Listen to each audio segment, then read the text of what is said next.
There's also research that not ending their podcast on time loses followers. Okay. John Browning, he passes away the day after Thanksgiving, 1926, at age 71 in Belgium at his workbench. And about 10 or 11 years old, he and his little brother who was about 5, they went through and found a bunch of scrap gun parts and supplies, and they this was while his built their own little musket.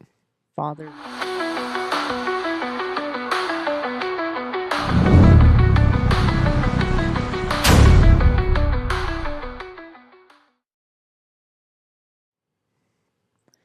Okay, welcome back. It's been a long time. It's been so long. It's kind of ridiculous how long it's been. It's been a little bit, but yeah, not for any bad reason. We've just had so much going on. Yep, we started a business. Attended a whole week of county fair. Yeah, and that was fun. Yeah, it's loads of fun. But we're excited to be back with you guys. Yeah, I was looking back at our episodes, and it's been over a month since we recorded one. Losing all our followers. Yeah, probably pretty much we're almost down to 0 viewership right now. But not followers, right? They didn't. Oh no, we lost a snack in your teeth. Yeah. If you guys zoom in on her, it's the left side. I think it's a lettuce leaf. It's just pushed into the crack. It's kind of on a corner. Other side. Right there.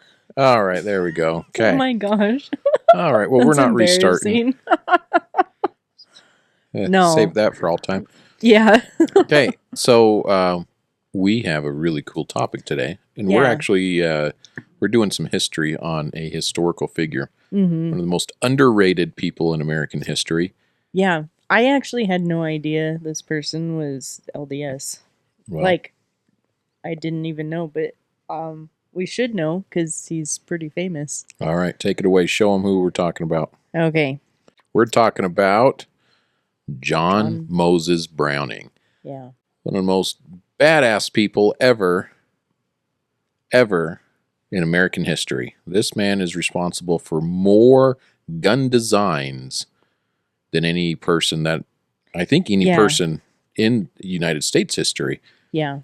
It was amazing reading that. I think he had over 128 patents by the time he passed away. 88 unique gun designs.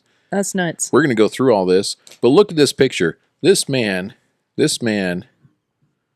showing off this machine gun. And, look how he is dressed up. I mean, no one dresses like that, but look at that guy showing off a machine gun, and he also knows the mysteries of the temple.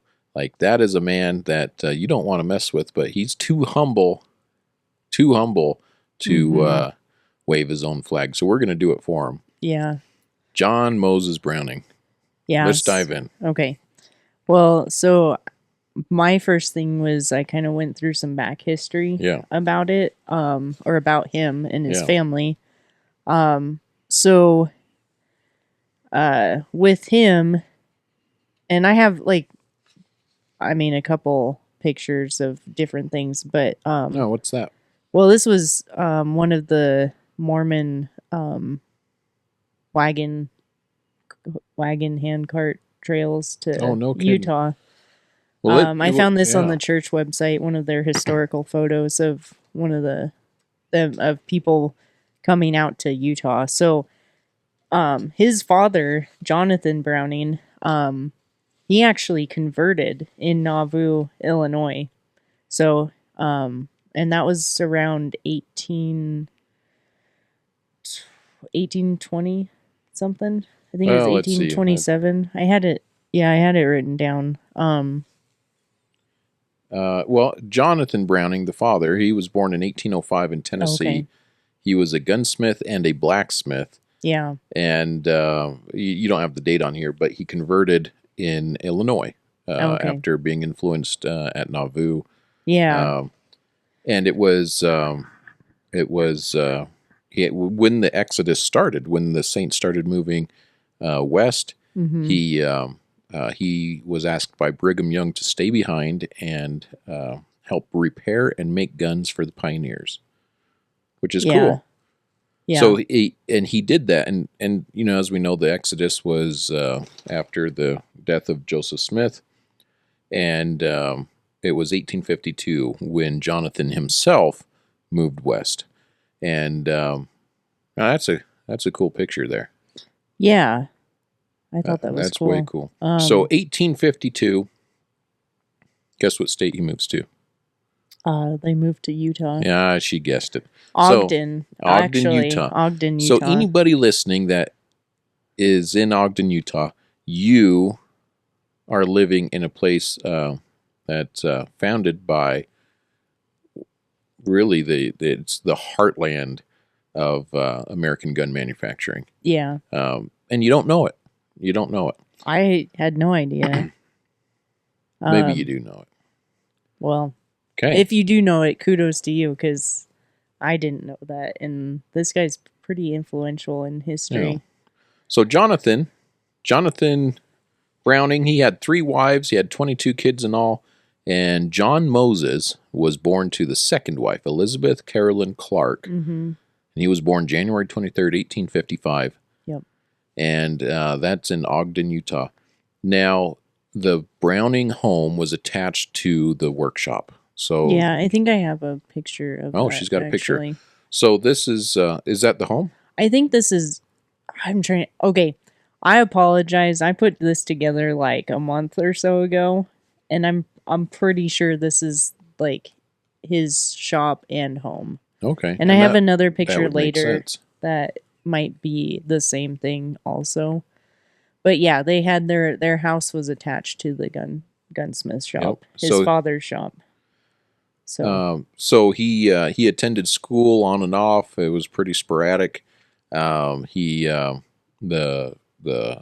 shop was powered by a horse carousel, and one of his jobs at 7 years old was to keep the horse moving because the machinery would stop if the horse stopped moving. Yeah.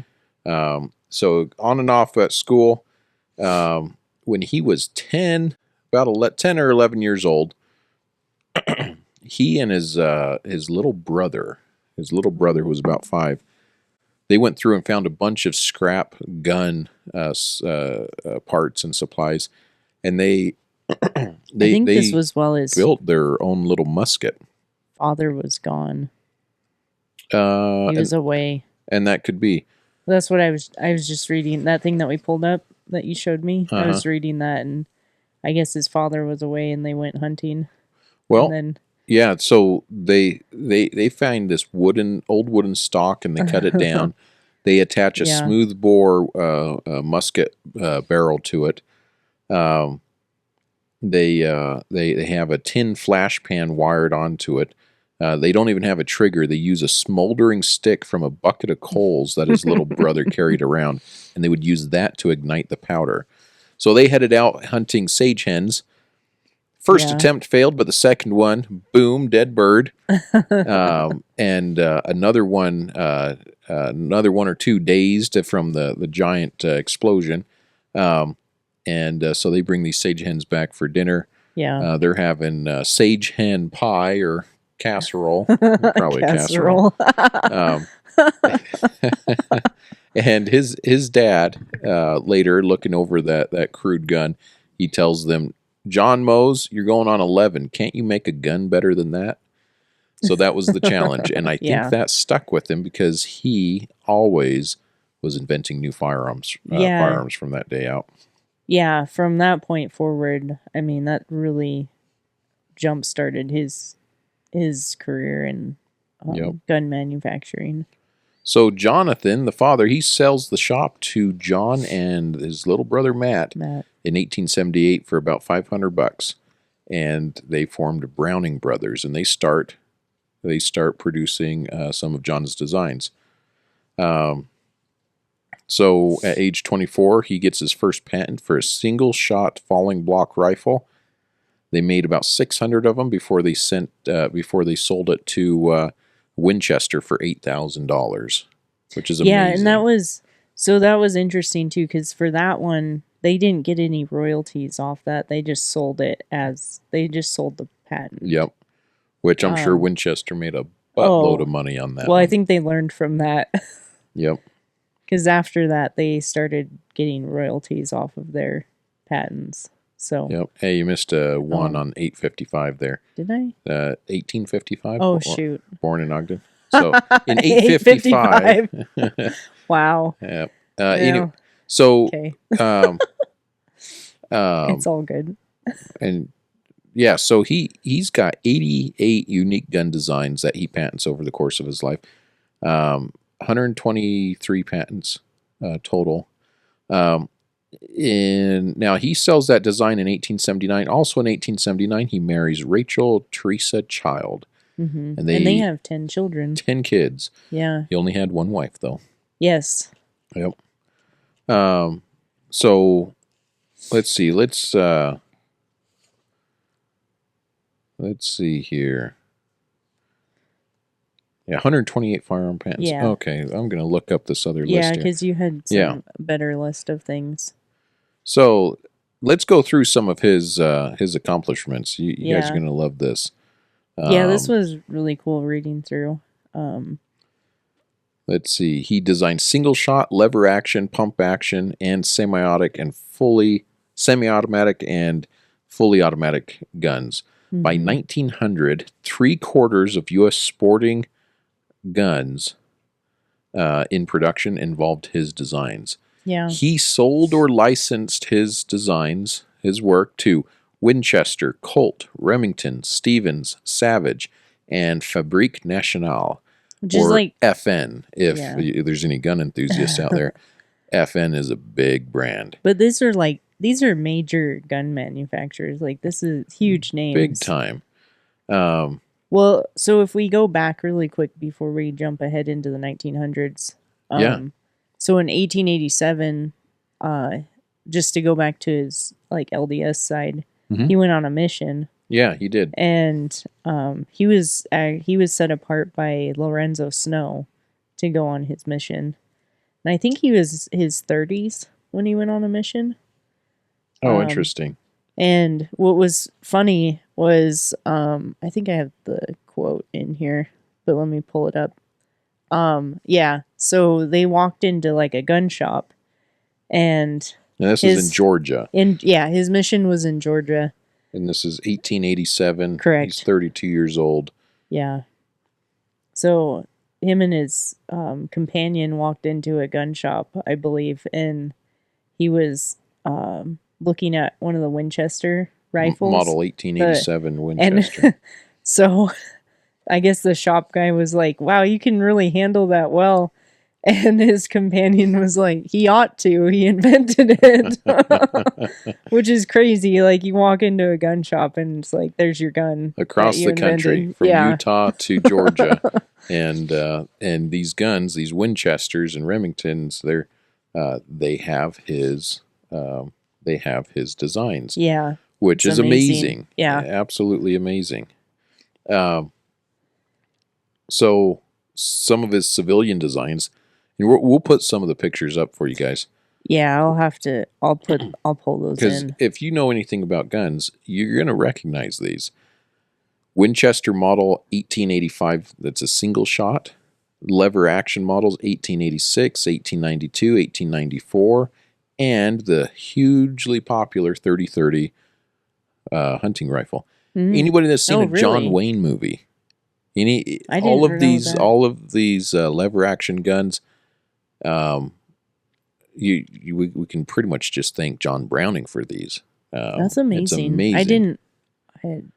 The Winchester model 1897 pump shotgun, the Browning Auto 5, the first successfully semi-automatic shotgun produced by FN. Why FN? Because Winchester declined the royalty terms. Mm-hmm. And he also invented the superposed over-under shotgun. I found it really interesting reading through these. was the Colt 1911. Oh, getting there. Getting okay. there. Okay. Sorry. Some of the cartridges that he invented.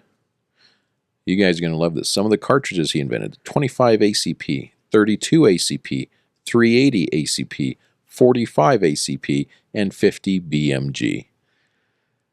He invented the Colt Browning Model 1895 machine gun, which I believe is the one in the picture that that first you had. Picture that I had. 1895 machine gun. Yeah. That was the first practical gas-operated automatic firearm ever invented. The M1911 45 ACP pistol.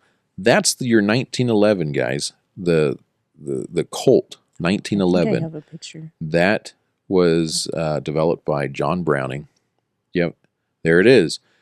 That's a John Browning design, licensed to Colt. And there's a picture of his house right there. Mm-hmm. And if you know anything about the 1911, that for about 75 years, that was the sidearm of choice for the United States Army. Yeah, I was reading that. That was amazing. So that went through World War I and II, or World War II? They started carrying it. World War I, World War II, and 75 years. I mean, I think it was in the actual 70s or 80s when they switched to 9mm. Oh, okay.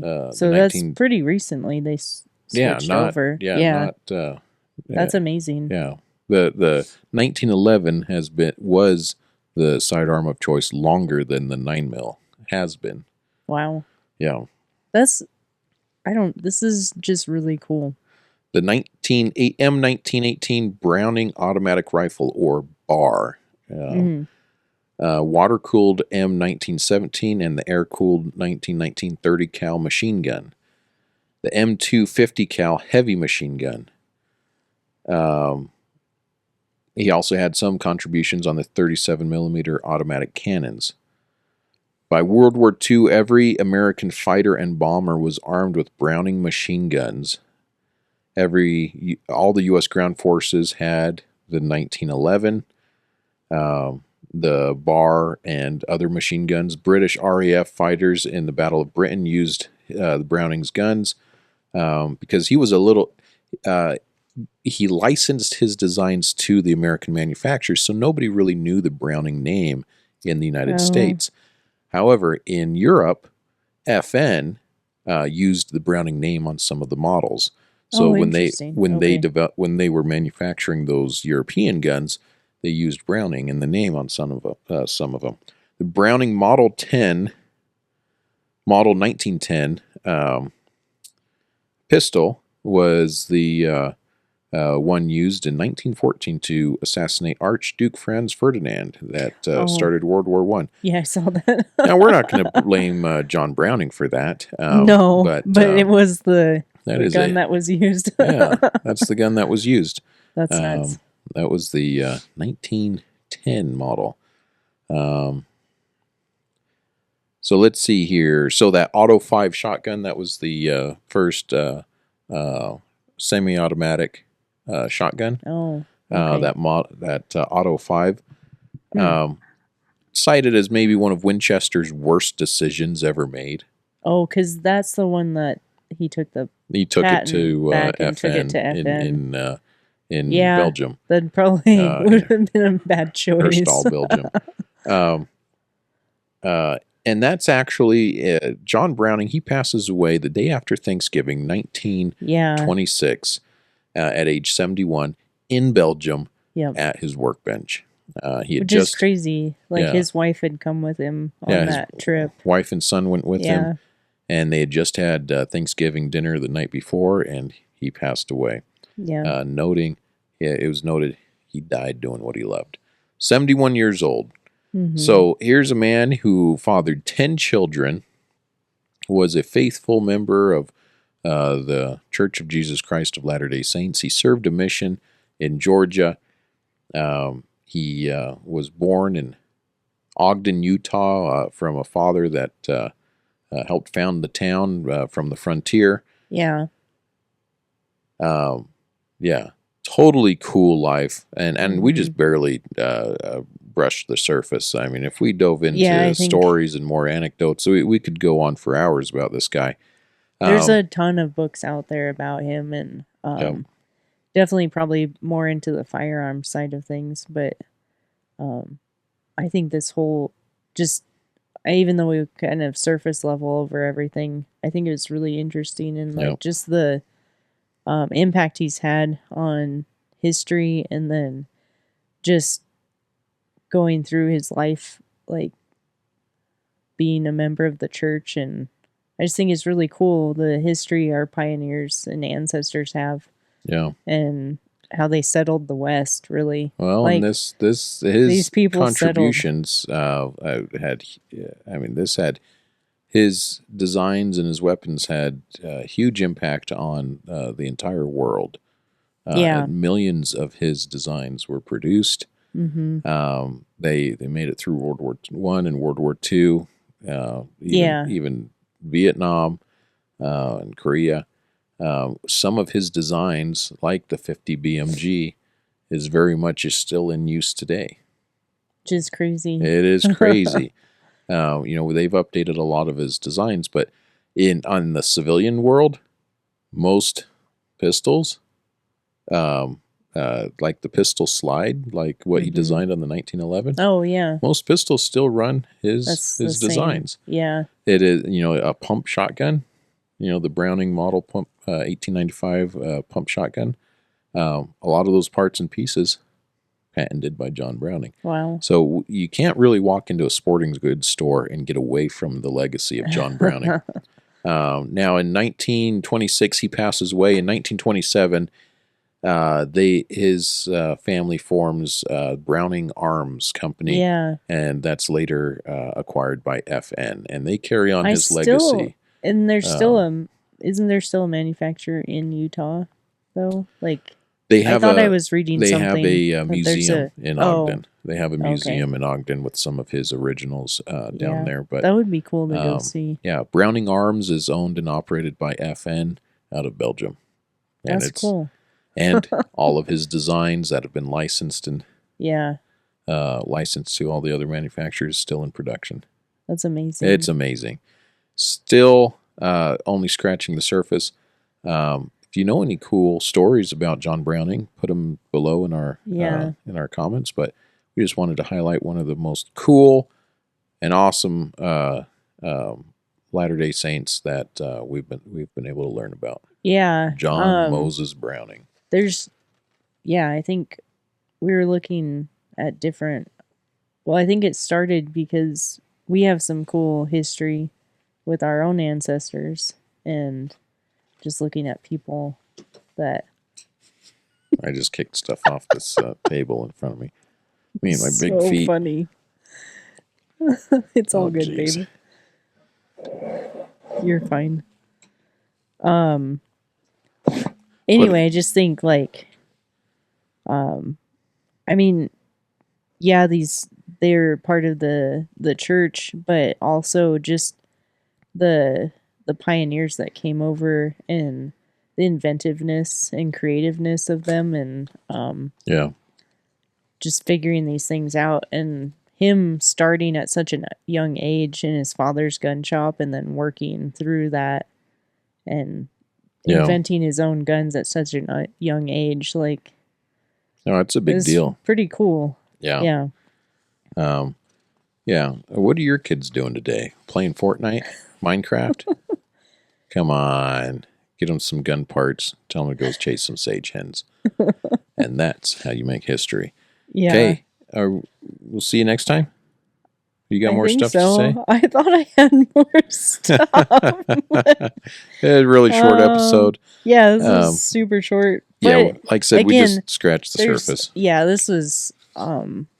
there's a lot of books out there that I was looking at and reading. Yeah, tell them to go read. So go read a book. Oh my gosh. Or listen to an audiobook. Like, I'm sure most of them are on audiobooks. That's all I can listen Rooted to now. in Faith, we are a sales pitch for other forms of media. Well, once you listen to us, you want to go do something else. Yeah. Wow. Yeah. No, That's the only way I can read a book now lately. Is she calls that reading. She's listening to. I'm reading a book. There's research that shows that if you're listening, it's helping just as much as reading. When you read books, your vocabulary increases. If you listen to them, they found that it also increases. So, like, there's also research that not ending their podcast on time loses followers. Okay. Thank you, everyone. Thank you for watching. Yeah. We will be back on a more regular basis, and I think we'll do some more history too. And long format stuff. I think we can tell some cool stories. Yeah, I like. Well, you could let us know what you like, but for the most part, when I listen to podcasts, I like listening to longer episodes. Whatever. See you next time, y'all. Have a good day. Have a good night. Got the button. Oh my God.